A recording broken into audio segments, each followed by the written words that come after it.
हिंदी में यूपीएससी की तैयारी से संबंधित प्रोग्राम्स को देखने के लिए सब्सक्राइब करें स्टडी IQ IAS हिंदी।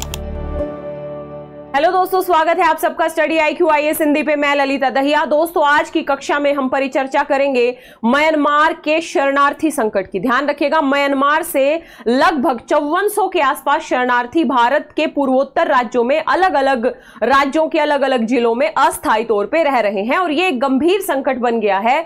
यहां पे हम इन क्षेत्रों की, यानी जो भारतीय पूर्वोत्तर क्षेत्र है, यहां की जनजातियों की समस्याओं को भी समझने का प्रयास करेंगे। ये संकट क्यों आया, इसके कारण को समझने का प्रयास करेंगे और साथ ही भारत सरकार के द्वारा क्या क्या प्रयास किए जा रहे हैं, इन सब मुद्दों को आज की इस संक्षिप्त परिचर्चा में हम समझेंगे। तो सबसे पहले यदि हम संकट की शुरुआत की बात करें तो हमें पता होना चाहिए कि 2021 में म्यांमार में लोकतांत्रिक रूप से चुनी हुई सत्ता को हटा दिया गया। वहां की सेना के द्वारा जो शासन है उस पर कब्जा कर लिया गया। तब से ही नागरिक वर्सेस सेना के मध्य संघर्ष बड़े स्तर पे शुरू हो गए थे।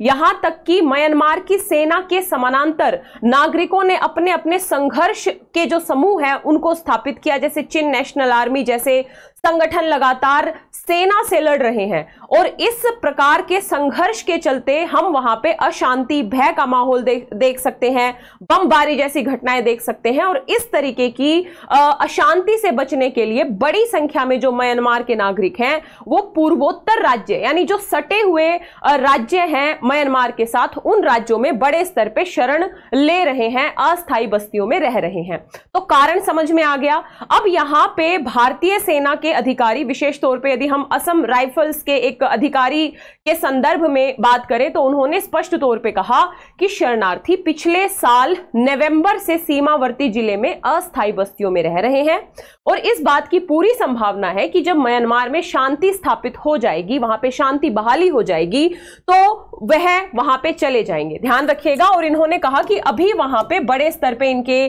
जान को खतरा है, तो ऐसे में ये अभी वहां पे नहीं जा रहे हैं। और भारत सरकार, यानी जो हम भारतीय सेना है, वो इनकी मौजूदगी से अवगत है। यानी भारतीय सेना को पता है कौन से शरणार्थी, कितने शरणार्थी यहां पे रह रहे हैं अस्थायी तौर पे, ये इनके द्वारा कहा गया। अब यहां पे दो मुद्दे सामने आते हैं। एक तो नागा बोहल जिले में जो अवैध प्रवासियों का मुद्दा है, ये मणिपुर जैसे राज्यों में संघर्ष को और ज्यादा बढ़ाने की संभावना रखता है। यदि हम मणिपुर संघर्ष की बात करें तो 2023 में राज्य में इस संघर्ष की शुरुआत हुई थी, जिसमें अब तक लगभग 200 से ज्यादा लोग मारे जा चुके हैं और लगभग 50,000 से ज्यादा लोग विस्थापित हुए हैं। ऐसे में मणिपुर के अलग अलग जिलों में ये जो शरणार्थी आ रहे हैं, इसके माध्यम से अलग तरीके की समस्याएं इन क्षेत्रों में देखने को मिल रही हैं। उन समस्याओं की भी बात हम आगे करेंगे। यदि हम पर्टिकुलर जिले की बात करें तो कामजोंग जिला, ये बिल्कुल म्यांमार से सटा हुआ एक तरीके से अपनी सीमा साझा करता है और बड़ी संख्या में यहां पे शरणार्थी आ चुके हैं। ध्यान रखिएगा, ये मैं बता ही चुकी हूं कि शरणार्थी आने के पीछे के क्या कारण है, तख्ता पलट। और एक बात और ध्यान रखनी है कि भारत और म्यांमार के बीच में बिना बाढ़ वाली सीमा साझा करते हैं ये दोनों देश, यानी किसी भी प्रकार की बाढ़ या किसी भी प्रकार की अन्य अवरोधात्मक व्यवस्था नहीं है। इस स्थिति की चिंता को देखते हुए भारतीय गृह मंत्री ने यहां पे 2-3 कदम उठाए थे।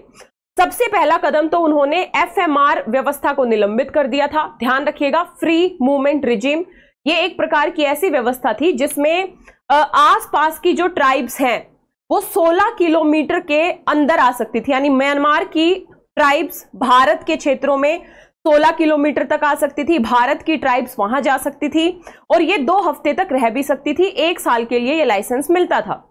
ये व्यवस्था खत्म कर दी इस सैन्य शासन की स्थापना और म्यांमार में जो संघर्ष बढ़ा उसके बाद। तो पहला कदम भारत के द्वारा यह उठाया गया और दूसरा, भारतीय गृह मंत्री ने स्पष्ट तौर पे निर्देश दिया था कि 1643 किलोमीटर जो लंबी सीमा है दोनों देशों के बीच में, इस पे बाड़ लगाई जाएगी और साथ ही असम राइफल्स को म्यांमार सीमा पर तैनात किया जाएगा ताकि इस तरीके की जो अवैध गतिविधियां हैं उन पे नियंत्रण लगाया जा सके।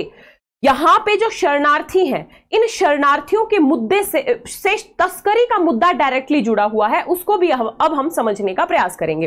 तो ये पूरा मुद्दा अगर हमने समझ लिया तो इस क्षेत्र की जो जनजातियां हैं, यहां पे हम विशेष तौर पे बात करें, नागा जनजातियों की सर्वोच्च संस्था है यूनाइटेड नागा काउंसिल, इसने राज्यपाल के माध्यम से जो भारतीय गृह मंत्री हैं उनको एक ज्ञापन सौंपा और स्पष्ट तौर पे ये डिमांड की है कि कामजोंग में अप्रवासियों की जो बढ़ती संख्या है उसके कारण उन्हें अलग अलग प्रकार की समस्याओं का सामना करना पड़ रहा है। तो इस तरीके की समस्याओं का समाधान किया जाए और साथ ही भारतीय सैन्य तैनाती के भी ये अगेंस्ट है कि इतनी बड़ी संख्या में जो भारतीय सैन्य तैनाती है वो कहीं ना कहीं लोगों के मन में भय उत्पन्न कर रही है। तो इस सैन्य तैनाती को भी कम किए जाने की जरूरत है। यहां पे इन्होंने ये आरोप लगाया है कि जो भारतीय असम राइफल है ये अवैध शरणार्थियों, हथियारों, नशीली दवाओं की तस्करी पर अंकुश के बहाने छद्म तौर पे पुरुषों की, यानी यहां पे बड़ी संख्या में सेना की जो मौजूदगी है वो ग्रामीणों में भय उत्पन्न कर रही है। इसके साथ ही जब भारतीय सेना से पूछा गया तो भारतीय सेना मतलब असम राइफल के अधिकारी ने स्पष्ट तौर पे कहा कि नागा इलाकों में वास्तव में तस्करी, अवैध हथियार, गोला बारूद और हथियारों की तस्करी रोकने के लिए ही असम राइफल्स की तैनाती बढ़ाई गई है। ध्यान रखिएगा क्योंकि शरणार्थी संकट के साथ ये जो संकट है ये भी सीधे तौर पे जुड़े हुए हैं। इन्होंने कहा मोरे सीमा सील होने के बाद हथियारों और नशीले पदार्थों और अन्य अलग अलग प्रकार की तस्करी से जुड़े हुए जो अपराध हैं वो कामजोंग और आसपास के इलाकों में स्थानांतरित हो गए हैं। ध्यान रखिएगा, शरणार्थियों का आना सिर्फ एक पहलू है, हम वहां अन्य अवैध गतिविधियों को भी रोकने के प्रयास कर रहे हैं और इस प्रकार की गतिविधियों को रोकने के लिए बड़ी संख्या में तैनाती की जरूरत है। लेकिन स्थानीय निवासियों ने इसे अपने लिए हानिकारक बताया है और उन्होंने स्पष्ट तौर पे कहा है कि ऐसे में हमारी सुरक्षा एक बड़ी चुनौती है, अतः अवैध प्रवासियों की जो संकट है, समस्या है, इसका समाधान समय के साथ करना जरूरी है। इन स्थानीय जो संगठन है इनका स्पष्ट तौर पे कहना है कि असामाजिक तत्वों की जो बढ़ती गतिविधियां असहनीय होती जा रही हैं क्योंकि इन्हें प्रभावी रूप से नियंत्रित करने के लिए किसी भी प्रकार की कानूनी प्रवर्तन एजेंसियां यहां नहीं है।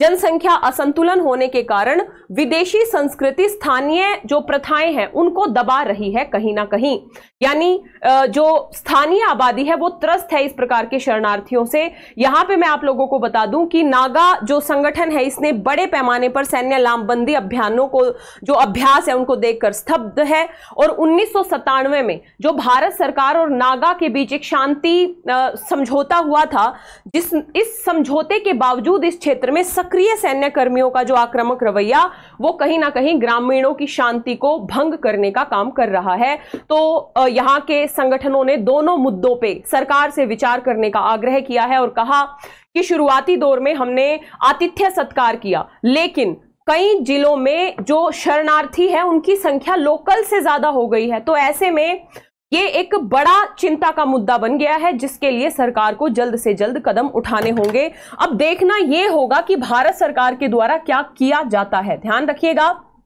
क्योंकि इस शरणार्थी संकट की समस्या को भारत ने पहले ही भांप लिया था, इसलिए चाहे एफएमआर प्रणाली हो, चाहे बाढ़ लगाने का मुद्दा हो, चाहे असम राइफल की तैनाती हो, इस तरीके के तमाम प्रयास भारत ने 2021 के बाद से लगातार किए हैं।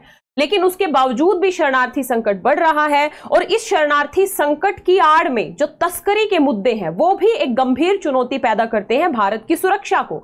तो ऐसे में आने वाला समय ये बताएगा कि भारत सरकार किस तरीके के कदम उठाती है शरणार्थी संकट की समस्या के।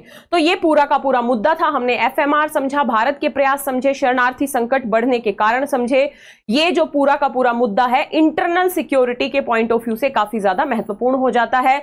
आपके क्या विचार हैं इस मुद्दे पे कमेंट बॉक्स में जरूर बताइएगा। इसके साथ ही दोस्तों यदि आप 2025, 26 या 27 में यूपीएससी का अटेम्प्ट देना चाहते हैं तो आप हमारे P2I फाउंडेशन बैच से जुड़ सकते हैं। ध्यान रखिएगा अगर एडमिशन लेना है तो स्टडी IQ की ऐप या वेबसाइट पे जाना है या इस वीडियो के डिस्क्रिप्शन बॉक्स में लिंक दिया होगा उस लिंक पे जाना है। LDLIVE LD लाइव कोड का प्रयोग करना है।